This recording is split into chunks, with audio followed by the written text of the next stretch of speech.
Dobrý deň, milí priatelia. V tomto videu vám opäť odhalím dve časté chybičky, ktorých sa dopúšťame pri zaokrúhľovaní čísel a konkrétne pri zaokrúhľovaní či už nahor alebo nadol. Je to taká častá vecička, ktorá sa objavuje či už na testovaní 9 alebo aj na prijímačkových testoch a žiaci sa bohužiaľ často chýb určitých dopúšťajú. Takže v tomto videu si ich odhalíme a verím, že ti pomôžem, aby si ich v budúcnosti už nerobil. O čo ide? Ja tu mám dve nejaké tvrdenia. V úlohe 1 mám, že fero na vymalovanie miestnosti potrebuje 3,19 plechovky. To znamená, že si kúpi 3 plechovky. O čo ide? Čo je na tom zlé? Teraz si kladeš otázku, však 3,19. Musím to predsa zaokrúhliť na celé. Jednotka na mieste desatín mi zaokrúhľuje to číslo nadol, takže kúpi 3 plechovky. Ale je tam predsa chybička. Prečo je tam chyba? Pretože keď nad tým porozmýšľaš, 3,19 plechovky on potrebuje. Zároveň je jasné, že týchto 19 plechovky on nemá šancu kúpiť, ale uvedom si jednu vec. Čo by sa stalo, keby on kúpil iba tie 3 plechovky?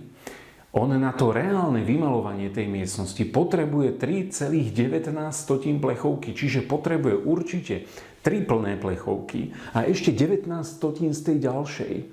Takže ak to zaokrúhlim nadol, tak by som predsa týchto 19 plechovky, ktoré potrebujem na nejakú časť tej steny, tak by mi to predsa chýbalo. Takže tu mám hneď prvú typickú úlohu, že mňa absolútne nezaujíma, čo mám na týchto, ako keby v tej desatinej časti toho desatinného čísla. A musím si predsa kúpiť 4 plechovky, alebo tá nie ja, ale ten fero.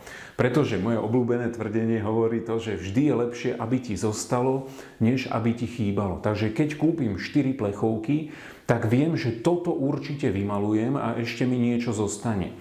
Jediné, kedy by si toto čísielko nezaokrúhloval, by bolo vtedy, keby ti vyšlo, že potrebuješ presne 4 plechovky. Že by ti nevyšlo ani 4,8, ani 4,1, jednoducho celé číslo by ti vyšlo 4, vtedy to nezaokrúhlujem. Ale kedykoľvek mám úlohu takúto, že mám jednoducho malovať, tak si uvedomím, 19 plechovky nekúpim. Ak by som to zaokrúhlil nadol, kúpil by som si 3 plechovky, tak by mi nejaká časť tej farby chýbala a nevymaloval by som to.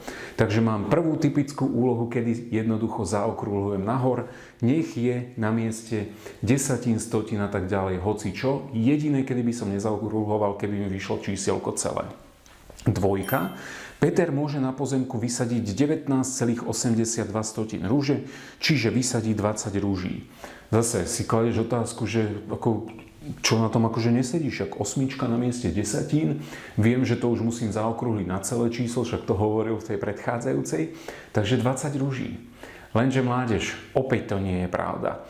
Pretože keď si uvedomíte 19,82 rúže, keby on mohol vysadiť, tak väčšinou v tých úlohách ešte máte napísané, že jedna rúža potrebuje na svoj život nejakú plochu.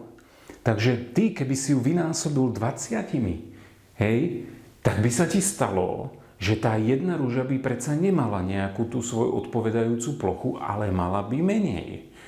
Keď si predstavíš, že jedna rúža by potrebovala napríklad, 50, teda 3 metre štvorcové na svoj život, tak toto číslo, keby si vynásobil tou trojkou, 3x19,82, tak ti vyjde určite číslo, ktoré je menšie ako 60. Skús si to overiť, ja to nemám kalkulačku teraz, tak skús. A keby som vynásobil 20 trojkou, tak ti vyjde 60. A už by to bola plocha, ktorá je väčšia.